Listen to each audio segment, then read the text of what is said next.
last name ever, first name greatest. Point number 1. This is my dog Munchkin.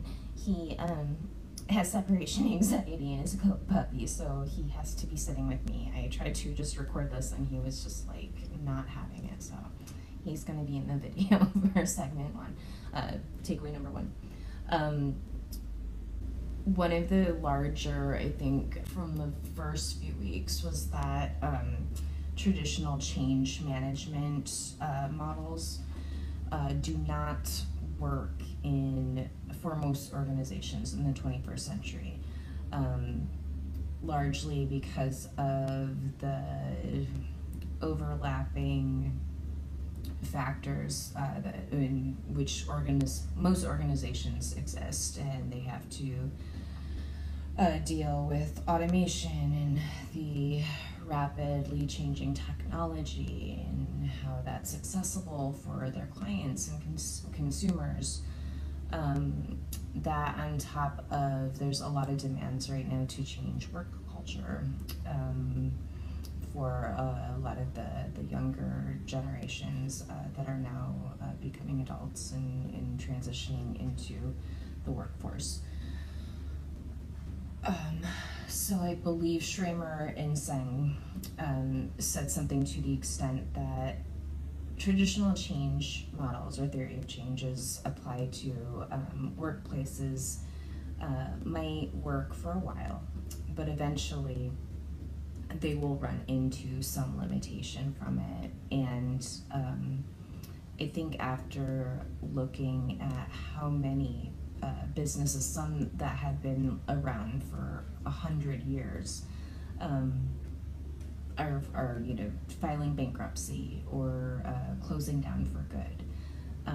Those limitations can make or break and determine if an organization is going to exist in a year from now.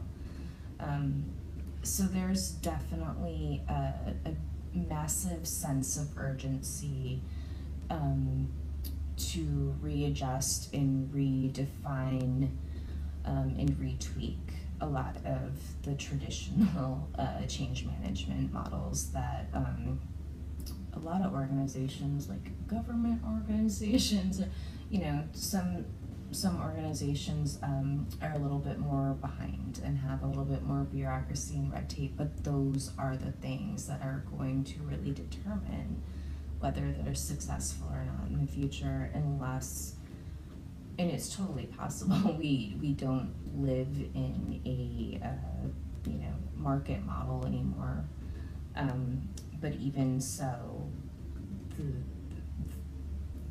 the singularity of the world that we live in is still going to demand that organizations change and adapt to things like climate change and rapidly depleting resources that we're running ever short on, and figuring out how humans are going to continue to exist. I just put like this doomsday take on it, but there is definitely like a sense of urgency to moving away from the traditional ways that we've been going about organizing our workplaces and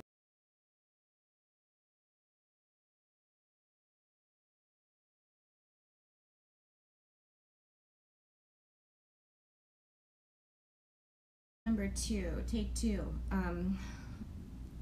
I think one of the things that's really been inspiring me the last few weeks and keeping me going is this whole idea offered certainly through Appreciative inquiry, which I loved and was like really elegant and universally could be applied to so many different things. I definitely used it a lot for constructing that community safety theory of change, and it was fun.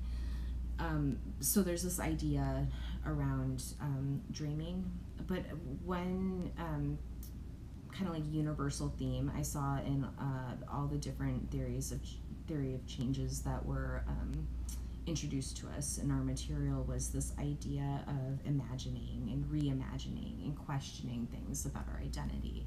And that was really powerful to me,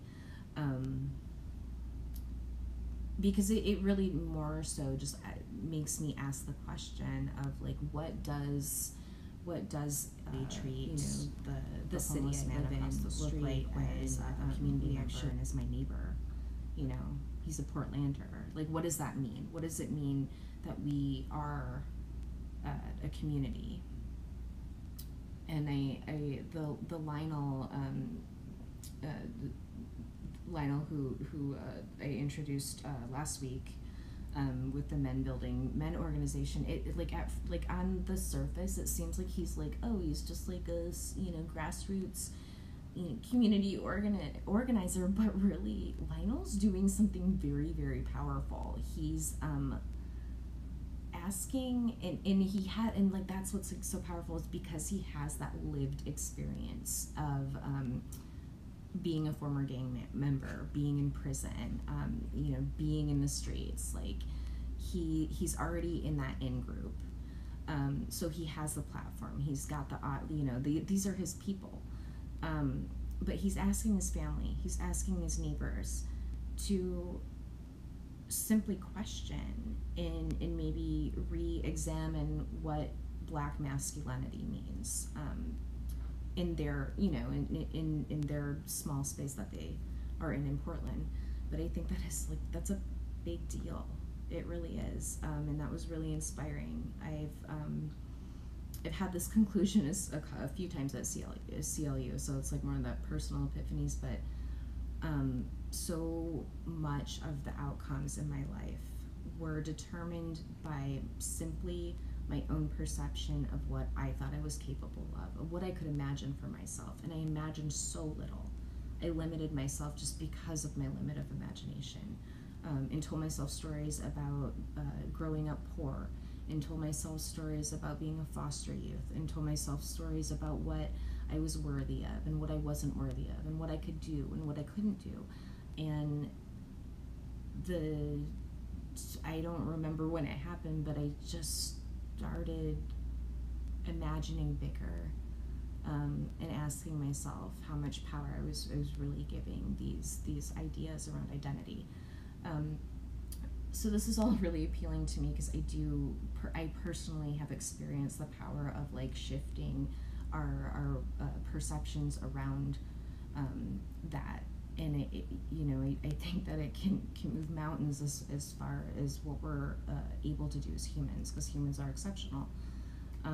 I also just like find it appealing because it's very in line with the kind of like the social capitalists, if you will, of like Peter Block, like shifting the idea of a stuck community with deficiencies to one that often isn't recognized for its strengths and is often recognized as being like some needy, like a lot of NGOs, for example, have always had this kind of deficiency lens, like, oh, what is the problem? What is the problem with these people, and how do we fix them? So I like theories of change that don't approach people like they're problems, and there's power in simply supporting people to be autonomous and help them reach. All right, last one. Here we go. Not imposing one. Point number 3. I am so exhausted. Let me just put that out there. That's not the point, but I am so exhausted. Okay. Point number 3. The best theory of change,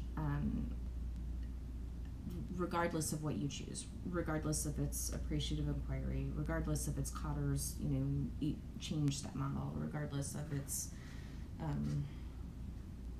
all the other ones, the many other ones that we went over. Regardless of what you choose, I think that the most successful theories of change have one thing in common, and it's that they, instead of focusing so much on the program technology and the work organization implementation plan, they focus on their people. And I saw that in a lot of the different like design, like user design models, and I could even note Netflix. Like Netflix was successful because they kept what was going to work for their consumer in mind, and they always have. And I think that's what has kept them afloat and able to compete with things like Disney Plus. But I would propose that a good theory of change doesn't just create an organization that's adaptable to like automation or the economy or consumers, but it also creates adaptable, autonomous, flexible workers. And a large part of that focus I try to integrate into assignment 2 by showing how a group of stakeholders would come together and create a large, wide sweeping community readiness education plan, because the theory of change, again, is based on creating resilient, adaptable, empowered individuals through information. And you know, some of that's probably just my personal, you know, my personal values, what I value. But I certainly think that there's universal positive psychology. People want to feel important. People want to feel like they're growing and that they're learning and that they're not staying stagnant. And if you can continue to train your workers, you know, like every 6 months or whatever the timeline requires, so to keep them, you know, feeling like they can competently do their jobs and that they're able to do it, they are going to be much more loyal, much more appreciative, and much more efficient. Yeah. And I think this was an amazing class, and the amount of practical knowledge I truly feel like I can apply to the real world. So for that, Jason, thank you. Gosh, I hope that you are feeling better from COVID. I'm so sorry that happened to you. Sorry we didn't ever get a chance to talk in person, but I really enjoyed your videos, and yeah, you know, you're from Portland, kinda. You come here, so anytime. I'll see you sometime.